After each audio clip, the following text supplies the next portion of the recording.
Сирены велись в мертвых коридорах аварийного комплекса, будто металлические крики, отражающиеся от бетонных стен. Красные лампы мигали в такт тревоги, вырывая из темноты смазанные силуэты людей, мечущихся между заблокированными дверями и неработающими терминалами. Электропитание оборвалось в одно мгновение, и вместе с ним исчезло ощущение контроля.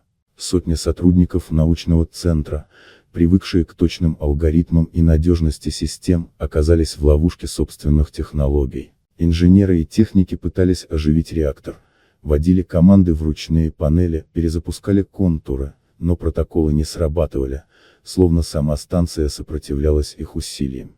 Гул голосов, прерываемый короткими вспышками паники, наполнял пространство подземных ангаров. Запах расплавленного пластика и озона стлался по воздуху, перемешиваясь с металлической сыростью тоннелей. В стороне от общей суматохи стояла женщина в замасленном комбинезоне.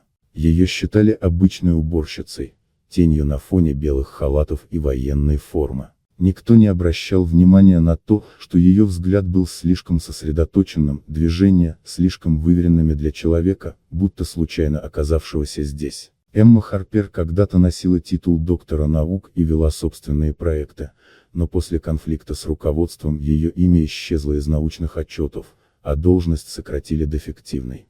Теперь она наблюдала за хаосом молча, безразлично стирая с ладоней пыль машинного масла. Она видела, как уровень углекислого газа ползет вверх на контрольных датчиках, как охлаждающая система окончательно замерла. Кислородные фильтры задыхались, а руководство центра уже шепталось о срочной эвакуации.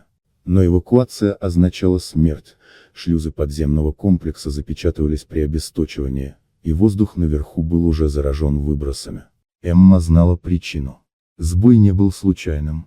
Его породила экспериментальная акустическая установка, подключенная к реактору в обход штатных систем. Она предупреждала об опасности еще тогда, когда ее слова лишь вызывали снисходительные усмешки коллег. Теперь установки фоновой вибрации входили в резонанс, разрывая связь между охлаждающими контурами и управляющими модуляторами. Время истекало. Она схватила инструментальный набор, оставленный в коридоре, и, не ожидая приказов, направилась вглубь комплекса. Металлические двери скрипели, уступая ее рывкам, и за каждой из них воздух становился тяжелее, насыщеннее радиацией и теплом. В реакторном отсеке все гудело и дрожало, словно сама машина пыталась вырваться из бетонной оболочки. Эмма не отвела взгляда от разъемов и кабелей. Ее пальцы работали быстрее, чем позволял страх. Она вручную перенастроила модуляторы, замыкая обходные цепи, соединяя то, что по всем правилам считалось несовместимым. Каждая секунда грозила последней, приборы показывали смертельные значения радиации, металл под руками был горячим как уголь. Но она продолжала, не останавливаясь. И вдруг, рев установок стих.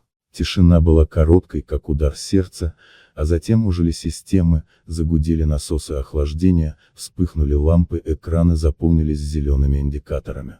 Воздух вновь наполнился кислородом, и паника в коридорах сменилась облегченным шумом множества выдохов. Люди, спасенные ее руками, впервые посмотрели на женщину, которую раньше не замечали. Она вышла из реакторного отсека бледная, с ослабшими шагами, но ее взгляд оставался твердым. Эмма Харпер больше не прятала своего прошлого и не была тенью.